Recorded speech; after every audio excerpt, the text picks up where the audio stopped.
Hey guys, I'm in the garage at the workhouse. We're going to read the first chapter of Little House on the Prairie. Book has a little owie to it. I gotta be gentle to it.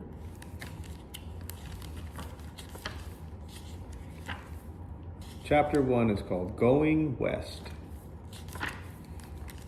A long time ago, when all the grandfathers and grandmothers of today were little boys and little girls, or very small babies, or even perhaps not even born, Pa and Ma and Mary and Laura and baby Carrie left their little house in the big woods of Wisconsin.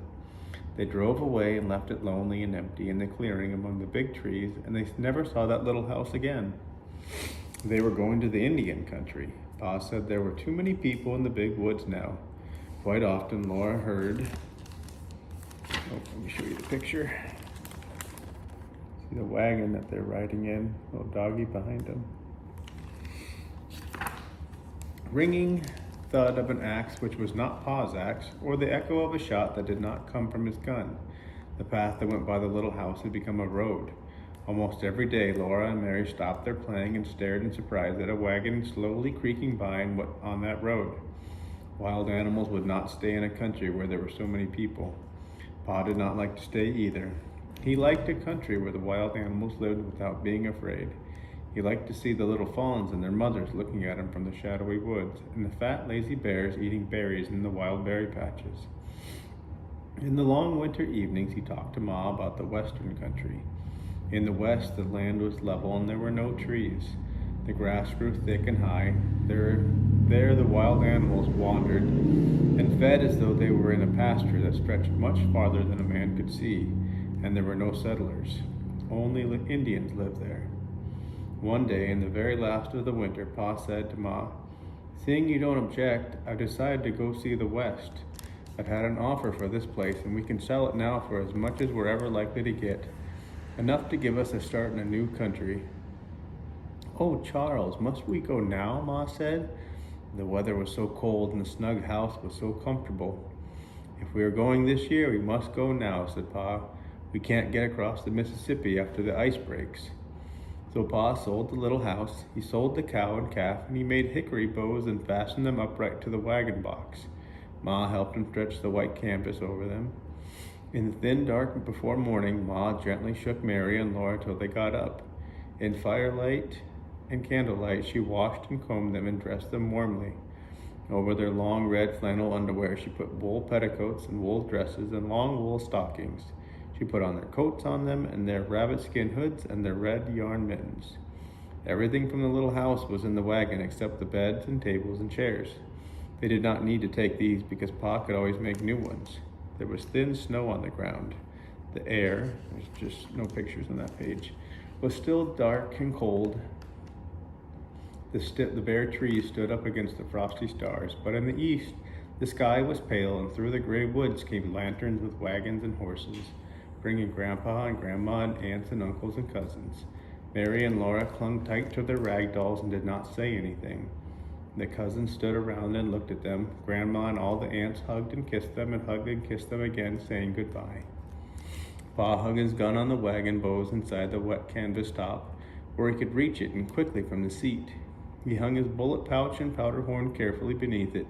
He laid the fiddle box carefully between pillows where jolting would not hurt the fiddle. The uncles helped him hitch the horses to the wagon. All the cousins were told to kiss Mary and Laura, so they did. Pa picked up Mary and then Laura and then set them in the bed in the back of the wagon. He helped Ma climb up to the wagon seat, and Grandma reached up and gave her baby Carrie. Pa swung up and sat beside Ma and Jack, the brindle bulldog, and went under the wagon. So they all went away from the little log house. The shutters were over the windows, so the little house could not see them go. It stayed there inside the log.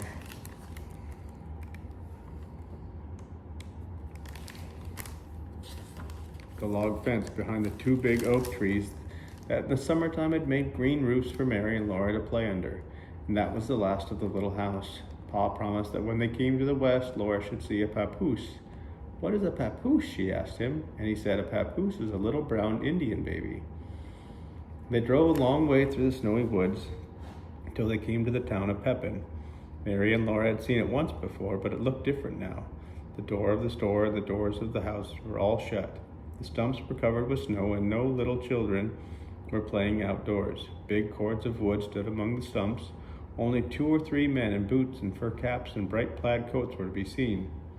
Ma and Laura and Mary ate bread and molasses in the wagon, and the horses ate corn from nose bags, while inside the store, Pa traded his furs for things they would need on the journey. They could not stay long in the town because they must cross the lake that day. The enormous lake stretched flat and smooth and white all the way to the edge of the gray sky. Wagon tracks went away across it so far that you could not see where they went. They ended in nothing at all. Pa drove the wagon out onto the ice, following those wagon tracks. The horses' hooves clopped. With a dull sound, the wagon wheels went crunching. The town grew smaller and smaller behind, till even the tall store was only a dot. All around the wagon there was nothing but empty and silent space. Laura didn't like it, but Pa was on the wagon seat and Jack was under the wagon. She knew that nothing could hurt her while Pa and Jack were there. At last the wagon was pulling up a slope of earth again, and again there were trees. There was a little log house too among the trees, so Laura felt better. Nobody lived in the little house. It was a place to camp in. It was a tiny house and strange, with a big fireplace and rough bunks against all the walls. But it was warm when Pa had built a fire in the fireplace. That night Mary and Laura and baby Carrie slept with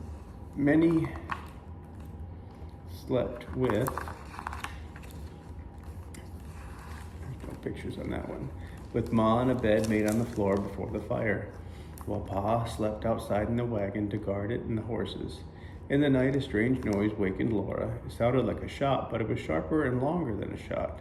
Again and again she heard it. Mary and Carrie were asleep, but Laura couldn't sleep till Ma's voice came softly through the dark. "Go to sleep, Laura," Ma said. "It's only the ice cracking." Next morning said, "It's lucky we crossed yesterday, Caroline. Wouldn't wonder if the ice broke up today. We made a late crossing. And we're lucky it didn't start breaking up while we were out in the middle of it." "I thought about that yesterday, Charles," Ma replied gently. Laura hadn't thought about it before, but now she thought what would have happened if the ice had cracked under the wagon wheels and they had all gone down into the cold water in the middle of that vast lake. "You're frightening somebody, Charles," Ma said, and Pa caught Laura up in his big, safe hug. "We're across the Mississippi," he said, hugging her joyously. "How do you like that, little half pint of sweet cider half drunk up? Do you like going out west where Indians live?" Laura said she liked it, and she asked if they were in the Indian country now, but they were not. They were in Minnesota. It was a long, long way to Indian territory, and almost every day the horses traveled as far as they could. Almost every night, Pa and Ma made camp in a new place. Sometimes they had to stay several days in camp because a creek was in flood, and they couldn't cross it till the water went down. And then camping out, they crossed too many creeks to count. They saw strange woods and hills and stranger country with no trees. They drove across rivers on long wooden bridges, and they came to one wide yellow river that had no bridge. That was the Missouri River. Pa drove onto a raft, and they all sat still in the wagon while the raft went swaying away from the safe land and slowly crossed all that rolling, muddy yellow water. After more days, they came to hills again. In a valley, the wagon stuck fast in deep black mud. Rain poured down and thunder crashed and lightning flared. There was no place to make camp and build a fire. Everything was damp and chill and miserable in the wagon, but they had to stay in it or eat cold bits of food. Next day, Pa found a place on a hillside where they could camp. And then crossing the river on a raft.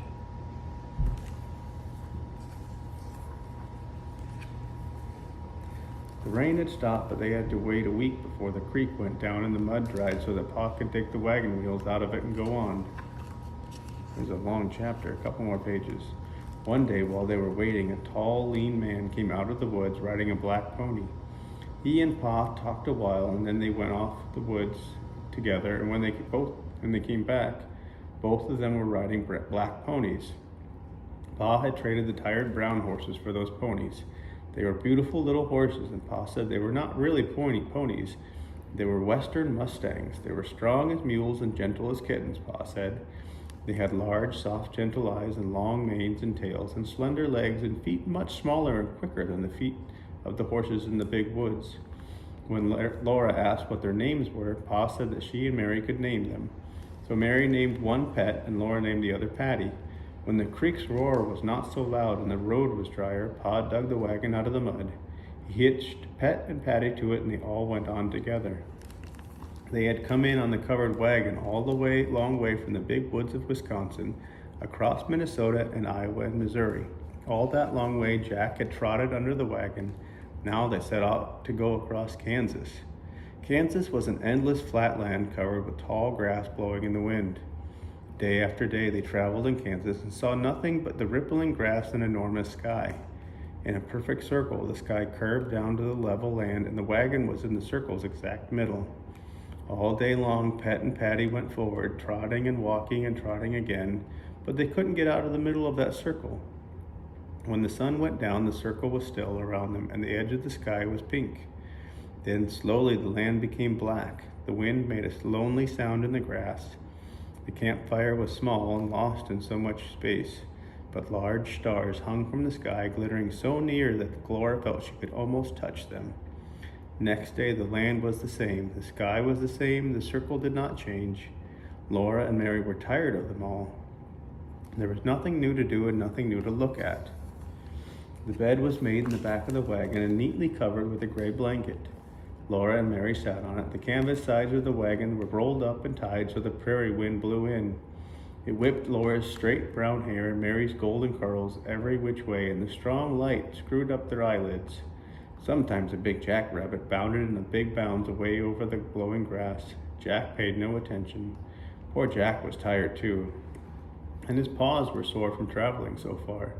The wagon kept on jolting. The canvas top snapped in the wind. 2 faint wheel tracks kept going away behind the wagon, always the same. Pa's back was hunched. The reins were loose in his hands, and the wind blew his long brown beard. Ma sat straight up and quiet, her hands folded in her lap. Baby Carrie slept in a nest among the soft bundles. "Oh, wow," Mary yawned, and Laura said, "Ma, can't we get out and run behind the wagon? My legs are so tired." "No, Laura," Ma said. "Aren't we going to camp pretty soon?" Laura asked. It seemed such a long time since noon when they had eaten their lunch sitting on the clean grass in the shade of the wagon. Pa answered, "Not yet. It's too early to camp now." "I want to camp now. I'm so tired," Laura said. Then Ma said, "Laura?" That was all, but it meant that Laura must not complain. So she did not complain anymore out loud, but she was still naughty inside. She sat and thought complaints to herself. Her legs ached and the wind wouldn't stop blowing her hair. The grass waved and the wagon jolted and nothing else happened for a long time. "We're coming to a creek or a river," Pa said. "Girls, can you see those trees ahead?" Laura stood and held to one side of the wagon hose. Far ahead she saw a low dark smudge. "That's trees," Pa said. "You can tell by the shape of the shadows. In this country, trees mean water. That's where we'll camp tonight." And the next one is Crossing the Creek is the next chapter. I love you guys.